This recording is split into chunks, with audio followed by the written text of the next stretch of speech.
Hello friends, स्वागत है आपका यूनिक मैथ्स में। तो मैं जो एसएससी के जो डाइस जो लेके आपके सामने आ रहा हूँ, इस तरह के क्वेश्चंस आज भी ऐसे कुछ क्वेश्चंस को लेके आया हूँ जो विद इन सेकेंड हम लोग कैसे फाइंड करेंगे। तो चलिए स्टार्ट करते हैं वीडियो को। तो यहाँ क्वेश्चन है, पहला क्वेश्चन कि ये आपका डाइस दिया हुआ है। अब ये डाइस के 3 फेसेस यहाँ दिया हुआ है, फर्स्ट एंड सेकेंड। एक ही डाइस के 3 फेस हमारे दिए हुए हैं, ये एक 3 फेस करके, ये एक और ये एक पार्ट दिया हुआ है, 2 पार्ट दिया हुआ है। अब यहाँ बोल रहा है कि 3 के विपरीत कौन होगा, यानी अपोजिट पूछ रहा है, 3 का अपोजिट कौन होगा। और ये ऑप्शन है 6, 4, 1, 5। तो इस तरह से और भी क्वेश्चन है, यहाँ पे 2 ही दिया हुआ है। सब में देखोगे कि आप 2 दिया हुआ है, यानी आपका जो 3 फेस है 2 इस तरह का 2 डाइस। यहाँ पे एक क्वेश्चन ये और ये है ओपन डाइस का, इसको भी हम लोग करेंगे। तो पहला क्वेश्चन जो आपके सामने है 2, 3, 5 एंड 6, 1, 2। अब इस क्वेश्चंस को हम लोग कैसे विद इन सेकेंड में करेंगे। तो अब यहाँ मैं आपको एक क्वेश्चन आपको ये बताना चाह रहा हूँ कि इस तरह के डाइस कभी क्या होते हैं कि आपका 2 कभी 3 होगा, कभी 4 होगा। एग्जाम्स में आपको कभी 2, 3, 4 या 5। तो हमें करना क्या होता है कि सबसे पहले आपको ऐसा नंबर को चुनना होता है, बस सेलेक्ट करना होता है जो क्या हो आपका दोनों डाइस में। यहाँ पे अगर यह 3 भी हो सकता है, 4 भी हो सकता है, हम लोग उस क्वेश्चन को भी करेंगे अभी। तो यहाँ हमारे पास 2 है। अब इस दोनों में पहला जो है कोई एक पर्टिकुलर एक नंबर क्या हो, कॉमन हो, ये इंपॉर्टेंट चीज़ है। तो अभी हम लोग देखते हैं यहाँ पे कॉमन क्या है। तो 2, 3, 5, 1, 2, 6। तो आपको ये दिख रहा होगा कि 2 कॉमन है, दोनों में कॉमन है। तो अब उस कॉमन पार्ट को हम लोग क्या करेंगे, सबसे पहले लिखेंगे यहाँ पे 2 फर्स्ट डाइस से इस 2 को हम लोग यहाँ लिखेंगे। लिखने के बाद अब उसके बाद या तो क्लॉकवाइज या तो फिर एंटी क्लॉकवाइज हम लोग उसको क्या करेंगे, रोटेट करेंगे वहाँ से। तो अगर ये हम लोग क्लॉकवाइज यदि जाते हैं तो इस तरह से, यानी ऐसे इस तरह से। तो आप इसको अगर क्लॉकवाइज कर रहे हो तो ये भी क्या करना होगा, यहाँ से आपको क्लॉकवाइज यानी इस तरह से आपको क्लॉकवाइज इसे भी घुमाना होगा। और घुमाने के बाद जो नंबर क्लॉकवाइज में आ रहे हैं उस नंबर को आपको क्या करना है, डायरेक्ट यहाँ लिखना है। तो हम लोग यहाँ करेंगे 2 then 5 then 3, 2 then 5 then 3। उसके बाद ये पहला डाइस कंप्लीट। नेक्स्ट वाला डाइस में जो है वहाँ देखेंगे ये है 2, तो ये 2 के नीचे 2 लिखेंगे। उसके बाद 1, उसके बाद आप क्या करोगे, उसके बाद देखोगे क्या है, ये 6, तो ये 6 हम लोग लिखेंगे। अब ये लिखने के बाद आप ये जो है 5 का 1 और 3 का 6, ये इसका अपोजिट होगा।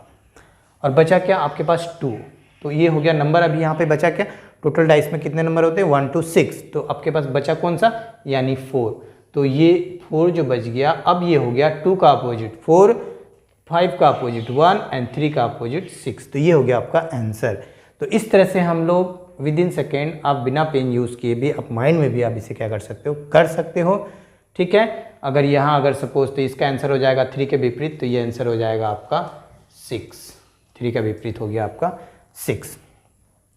अब नेक्स्ट क्वेश्चन को अगर हम लोग देखें तो क्वेश्चन नंबर 2, तो सेम इसी तरह का डाइस है।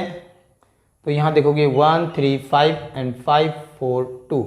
तो यहाँ अभी आपको पूछा है कि 2 के विपरीत कौन है, और ये ऑप्शन है 1, 6, 4, 3, 2 का विपरीत। तो यानी आपका अपोजिट पूछ रहा है, अपोजिट किसका, 2 का अपोजिट क्या होगा। तो हम लोग क्या करेंगे, सेम वही प्रोसेस करेंगे। सबसे पहले उस नंबर को आप चुनोगे जो एक क्या हो, सिंगल कॉमन हो। तो सिंगल कॉमन देखेंगे यहाँ पे 1, 3, 5 एंड 5, 4, 2। तो यहाँ आपको दिख रहा है कि 5 है, यहाँ भी आपको 5 है। तो आपको करना क्या है, ये आपको क्लॉकवाइज लेना है। तो मैं यहाँ आपको दिखा रहा हूँ क्वेश्चन नंबर 2 का, ये 5 देन क्लॉकवाइज जाओगे 3, 1, ये हो गया आपका 3, देन ये हो गया आपका 1। अब उसके बाद हम लोग क्या करेंगे, नेक्स्ट वाले डाइस में जाएंगे। नेक्स्ट वाले डाइस है आपका 5, देन ये क्लॉकवाइज जाएंगे। इसको क्लॉकवाइज लोगे तो क्लॉकवाइज लोगे, आप एंटी क्लॉकवाइज लोगे तो एंटी क्लॉकवाइज भी ले सकते हो, आंसर सेम ही आएगा। अब ये है 5 देन 2 देन 4, ये हो गया आपका 5 के नीचे 5, देन उसके बाद 2, देन उसके बाद 4। तो ये इसका अपोजिट हो गया, ये इसका अपोजिट, यानी 3 का अपोजिट 2, 1 का अपोजिट 4 एंड 5 का अपोजिट जो बच गया नंबर, यानी नंबर बचा आपके पास 6। तो ये इसके अपोजिट होंगे। तो अब यहाँ पे क्वेश्चन क्या पूछ रहा है, क्वेश्चन में पूछ रहा है कि 2 के विपरीत यानी अपोजिट फेस पूछ रहा है 2 का। तो 2 का हो जाएगा आपका 3। तो ये आंसर हो गया आपका option number D, it is 3। ठीक है। तो इस तरह से अब हम लोग नेक्स्ट क्वेश्चन को देखते हैं। 146,216। तो अब यहाँ देखेंगे हम लोग सेम कि अब यहाँ पे हमारा अपोजिट फेस कितने, हमारा जो कॉमन पार्ट है या कोई कॉमन नंबर बोल सकते हो दोनों डाइस में कितने हैं। तो इन दोनों क्वेश्चन में हम लोग देखें हमारा जो कॉमन था सिंगल नंबर कॉमन था। तो अब यहाँ पे कॉमन देखोगे आप 1616 दो कॉमन है। तो जब भी इस तरह के डाइस आ जाए आपको दो कॉमन है तो हम लोग क्या करेंगे, एक अगर सिंगल नंबर जो बच रहा है अभी आपके पास 2 और ये है 4, तो अब ये पूछा है 4 का विपरीत, तो ये 4 का विपरीत हमेशा क्या होंगे 2 ही होगा।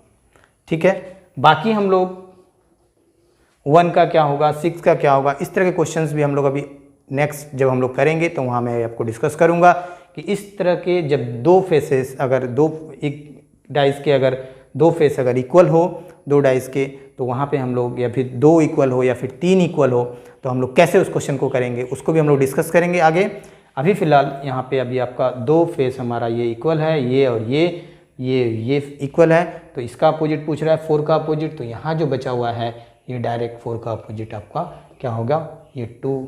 आप विद इन सेकेंड आप क्वेश्चन को देख के आप आंसर लगा सकते हो। तो ये याद रहोगे कि आप दो फेस अगर इक्वल हो तो बाकी जो बच गया वो एक दूसरे का क्या होगा अपोजिट होंगे यानी विपरीत होगा। तो नेक्स्ट क्वेश्चन नंबर 4 यहाँ दिया हुआ है 1 3 5 एंड 1 2 4। यहाँ पूछ रहा है कि 3 का विपरीत कौन होगा, यहाँ ऑप्शन है 1 2 5 और 6। तो सबसे पहले अब हम लोग ये चेक करेंगे कि हमारे फेसेस कितने इक्वल हैं, 1 है या 2 है या 3 है। तो चेक करते हैं 1 एक मिला, 3 5, यहाँ 3 5 नहीं है, यानी एक फेस आपका ये वाला ऊपर वाला ये दोनों क्या है इक्वल है। तो हम लोग करेंगे क्या करना सेम प्रोसेस क्लॉकवाइज या फिर एंटी क्लॉकवाइज। तो अगर क्लॉकवाइज लेते हैं तो 1 देन 5 देन उसके बाद 3, इस तरह से जाएंगे हम लोग 1 देन 5 देन 3। ठीक है, क्लॉकवाइज हम लोग जाएंगे, जैसे घड़ी देखते हो आप लोग, घड़ी की सुई कैसे घूमती है, उसी तरह से हम लोग नेक्स्ट वाले डाइस को भी देखते हैं। 1 ये है इक्वल, यानी यहाँ से ये गया और यहाँ से ये, यानी 1 4 2, यानी 1 के नीचे 1 लिखोगे, नेक्स्ट उसके बाद 4, नेक्स्ट उसके बाद आपका आ गया ये हो गया 2। तो अब ये 5 का भी अपोजिट हो गया 4, 2 का अपोजिट हो गया 3 या फिर 3 का अपोजिट बोल सकते हो आप 2। तो बचा क्या आपके पास 1, तो 1 का अपोजिट हो जाएगा ये आपका 6। तो अभी हमारे पास क्वेश्चंस क्या है कि 3 के विपरीत क्या है, तो 3 का विपरीत आपका हो गया 2। सो ऑप्शन नंबर बी ये हो गया आपका करेक्ट आंसर। तो ये था कुछ क्वेश्चंस ऐसे, 2 फेसेस और 3 फेसेस हम लोग इक्वल था, तो वहाँ पे हम लोग कैसे उसको आंसर को फाइंड किए। बाकी हम लोग आगे भी इस क्वेश्चन को कुछ करेंगे जहाँ पे 2 फेस या फिर 3 डाइस 4 डाइस जब हमारा जब दिए हुए रहेंगे तो वहाँ उस क्वेश्चन को भी हम लोग कैसे विद इन सेकेंड सॉल्व करेंगे उसको भी मैं अभी दिखाऊंगा। तो फिलहाल अभी यहाँ पे एक क्वेश्चन है, क्वेश्चन नंबर 5।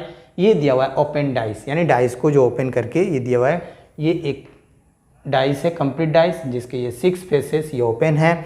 अब यहाँ पे ये आपका ऑप्शन है कि ये होगा कि ये कंप्लीट डाइस क्या होंगे।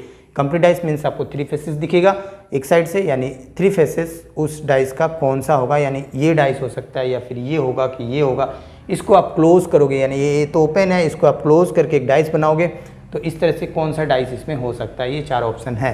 तो अब हम लोग यहाँ देखते हैं, सबसे पहले हमारा ये काम रहेगा कि मैंने जो लास्ट वीडियो मैंने बताया भी था उसमें मैंने बताया था कि ओपन डाइस का हम लोग कैसे अपोजिट फेस हम लोग फाइंड करते हैं। तो सबसे पहले हम लोग क्या करते हैं कि स्ट्रेट लाइन फॉलो करते हैं। स्ट्रेट लाइन में क्या होता है, एक को छोड़ के हम लोग नेक्स्ट वाले हम लोग क्या करते हैं उसका अपोजिट फेस को लेते हैं। तो डी का अपोजिट फेस हो गया आपका एफ, ये एक को छोड़ के आपको यहाँ लेना है, और ए का अपोजिट फेस हो जाएगा सी। तो डी का अपोजिट फेस हो गया आपका एफ, और ए का अपोजिट फेस हो गया आपका सी, और नेक्स्ट बी का अपोजिट फेस हो गया आपका ये बचा बाहर की तरफ, तो ये बाहर के अपोजिट ये होंगे, यानी हो गया बी के लिए हो गया आपका ई। तो अब ये D F A C B E, ये कभी भी जब ये अपोजिट है तो कभी भी ये एक दूसरे के सामने नहीं हो सकते हैं। ठीक है, तो अब हम लोग चेक करते हैं कि सी ए बी ये क्या, ये तो तीनों सामने है, ये तो अपोजिट है नहीं कोई। तो यहाँ देखते हैं कि इसमें कोई अपोजिट तो नहीं है। अब यहाँ देखोगे ए सी अपोजिट था, लेकिन ये क्या है आपके सामने है। तो ये हो नहीं सकता ये ऑप्शन, क्योंकि ये ए और सी क्या है आपका अपोजिट है, यानी एक ऊपर रहेगा तो एक नीचे रहेगा, नीचे आपको दिखेगा नहीं, ऊपर का दिख रहा है यानी नीचे का नहीं दिखेगा। तो नेक्स्ट देखते हैं हम लोग बी एफ ए। यहाँ देखोगे बी एफ नहीं है, एफ के साथ डी है, यहाँ डी नहीं है, ए के साथ सी था लेकिन यहाँ सी नहीं है, ये आंसर करेक्ट होगा। लेकिन अब यहाँ इन दोनों को भी चेक करके हम लोग देख लेते हैं एक बार, बी सी ई। तो यहाँ देखोगे बी और ई ये अपोजिट है लेकिन यहाँ एक साथ है तो ये नहीं होगा। और यहाँ देखोगे आप डी एफ ए, यानी हो गया आपका डी और एफ ये एक दूसरे का अपोजिट है लेकिन यहाँ एक दूसरे के सामने है, तो ये भी हमारा नहीं होगा। तो इस तरह से आपको तो पहले ही पता चल गया कि आंसर क्या होगा, ये ऑप्शन नंबर बी। तो अब हम लोग नेक्स्ट क्वेश्चन कुछ और करेंगे हम लोग। तो ये नेक्स्ट क्वेश्चन नंबर 6, ये आपको 2 डाइस दिया हुआ है और यहाँ ये दिया हुआ है, नंबर है 4, 5, 3 एंड 2, 3, 4। अब पूछ रहा है क्वेश्चन कि 2 के विपरीत यानी अपोजिट फेस क्या होंगे 2 का, और ये ऑप्शन है 1, 3, 4, 5। तो इस क्वेश्चन को कैसे करेंगे, अभी मैं थोड़ी देर पहले क्वेश्चन नंबर 3 में डिस्कस किया था ऑलरेडी, कि अगर जब यहाँ पे जब 2 फेसेस अगर इक्वल हो, जैसे यहाँ देखोगे आप 4 और 3, यहाँ देखोगे 3 और 4 या फिर 4 और 3 आपका दोनों क्या है इक्वल है, तो हमारा जो अपोजिट फेस जो होगा, जो बचा हुआ नंबर है या जो बचा हुआ जो फेस बोल सकते हो वो है, तो एक दूसरे का क्या होगा अपोजिट होगा। तो यहाँ पे 2 का अपोजिट हो जाएगा, ये 5 हो जाएगा, फिर आंसर हो गया आपका ऑप्शन नंबर डी, ये हमारा करेक्ट हो जाएगा। ठीक है, तो नेक्स्ट क्वेश्चन इसी तरह से हम लोग नेक्स्ट क्वेश्चन को करते हैं। तो ये क्वेश्चन दिया हुआ है यहाँ, अब देखोगे इस तरह अभी तक हम लोग क्वेश्चन जो किए 2 डाइस का क्वेश्चन किया, अब यहाँ पे हमारा डाइस आ गया 3 डाइस आ गया। तो इस तरह के 3 डाइस या 4 डाइस के क्वेश्चंस हम लोग कैसे करेंगे, और 3 डाइस में 4 डाइस में ऐसा क्वेश्चन भी आपको मिलेगा जहाँ पे क्या होंगे कि 2 फेसेस इक्वल होंगे, कहीं 3 फेसेस ही इक्वल होंगे, तो उस समय कैसे क्वेश्चन को करेंगे हम लोग, तो उसे भी क्वेश्चन को हम विदिन सेकेंड हम लोग ट्रिक के साथ करेंगे। तो अभी इस क्वेश्चन को करते हैं। तो यहाँ दिया हुआ है आपका ये डाइस दिया हुआ है 6, 3, 1 और नेक्स्ट है 5, 2, 4 एंड 3, 4, 1। तो आपको करना क्या है, आपको ऐसे कुछ 2 डाइस को ढूंढना है जहाँ पे आप ये देखोगे कि कोई एक आपका फेस जो है वो क्या हो जाए, वो इक्वल हो जाए या फिर आप बोल सकते हो समान हो जाए। ठीक है, तो हम लोग वैसे डाइस को ढूंढेंगे, अगर मिल गया तो ठीक है, नहीं मिला तो नेक्स्ट प्रोसेस करेंगे। तो अभी हम लोग देखते हैं, यहाँ दिया हुआ है 6, 3, 1। अब यहाँ देखोगे कि 6, 3, 1 ये पूरा टोटली ये चेंज है, यहाँ इसके साथ कोई भी कनेक्ट नहीं हो रहा है यानी सेम नहीं है। तो हम लोग आगे बढ़ेंगे, इसको देखते हैं 3, 5, 1। यहाँ देखोगे आप 3 और 1, ये 3, 1 ये इक्वल है यानी आपको मिल गया। इस वाले क्वेश्चंस में मैंने आपको बताया था कि 2 फेस अगर इक्वल हो तो ये जो बचे हुए रहते हैं वो एक दूसरे का अपोजिट होता है, यानी अपोजिट हो गया 6 का अपोजिट 5, लेकिन आपका 6 और 5 का आपको पूछा नहीं है। तो अब हम लोग ये इसको भी कंपेयर नहीं करेंगे, इन दोनों को देखते हैं एक बार। 5, 2, 4, 5, 3, 1। तो देखोगे आप यहाँ पे 5 और ये हो गया अगेन 5, ये दोनों क्या है कि ये दोनों इक्वल है। तो अब हम लोग क्या करेंगे, सेम क्लॉकवाइज की तरफ हम लोग जाएंगे, यानी हो गया 5 लिखेंगे, नेक्स्ट ऐसे आएंगे इस तरह से 4 देन 2, तो ये हो गया 5, उसके बाद 4 देन 2। अब हम लोग यहाँ देखेंगे नेक्स्ट वाले में 5, तो 5 के नीचे 5 लिखेंगे और उसके बाद हम लोग क्लॉकवाइज ऐसे जाएंगे, यानी 3 देन 4 के नीचे 3 देन उसके बाद 3 के बाद 1 यानी 2 के नीचे ये हो गया आपका 1। तो अब ये हो गया अपोजिट, 3 का अपोजिट 4, 1 का अपोजिट 2 और 5 का अपोजिट जो बच गया नंबर यानी बचा क्या है 6। तो थोड़ा देर पहले मैं आपको ये भी बताया था कि इन दोनों को जब कंपेयर किए थे तो 3, 1, 3, 1 इक्वल हुआ था, और ये 6 का अपोजिट 5, यहाँ भी देखोगे 6 का अपोजिट 5 और 5 का अपोजिट 6। तो समझ में आ गया होगा आप लोग को। तो ये 3 का अपोजिट हो गया फिर 4, तो ये ऑप्शन नंबर बी ये मेरा करेक्ट आंसर होगा। फिर नेक्स्ट क्वेश्चन को देखते हैं, सेम क्वेश्चंस इसी तरह के क्वेश्चंस है। अब ये यहाँ भी हम लोग क्या करेंगे, सेम वैसे ही प्रोसेस को फॉलो करेंगे। तो ये देखेंगे सबसे पहले कि हमारा जो कॉमन पार्ट है, जो एक फेस कॉमन कहाँ है। तो ये देखोगे आप इन दोनों को कंपेयर करके देखते हैं 3, 5, हाँ ये देखोगे आप ये 3 और ये 3 ये आपका कॉमन है। तो हम लोग करेंगे क्या, सेम उसी तरह से प्रोसेस हम फॉलो करेंगे। तो यहाँ क्लॉकवाइज जाएंगे, तो इस तरह से हम लोग आएंगे, ये हो गया आपका 3 देन 5 देन 1, तो यहाँ आप लिखोगे 5 देन 1 देन उसके बाद आपका 3, 2, 4, तो ये हो गया 3 के नीचे 3, देन 2, देन 4, ये हो गया इसके नीचे 2, देन 4। तो ये इसका अपोजिट हो गया, ये इसका अपोजिट, और 3 जो बच गया नंबर यानी 6 बचा, यानी 3 का अपोजिट हो गया 6। अब यहाँ पे क्वेश्चन है 3 के विपरीत कौन है, तो 3 के विपरीत हो गया 6, यानी ऑप्शन नंबर हो गया आपका बी। तो ये मैंने जो क्वेश्चंस कंप्लीट करवाया आज डाइस का। तो ऐसे क्वेश्चंस आप मेरे चैनल में देखना चाहते हो, मेरे चैनल में नए हो तो मेरे चैनल को सब्सक्राइब करके बेल आइकन को प्रेस कर लीजिएगा, ताकि हम नेक्स्ट वीडियो में नए सवाल और मज़ेदार ट्रिक्स के साथ फिर मिलेंगे।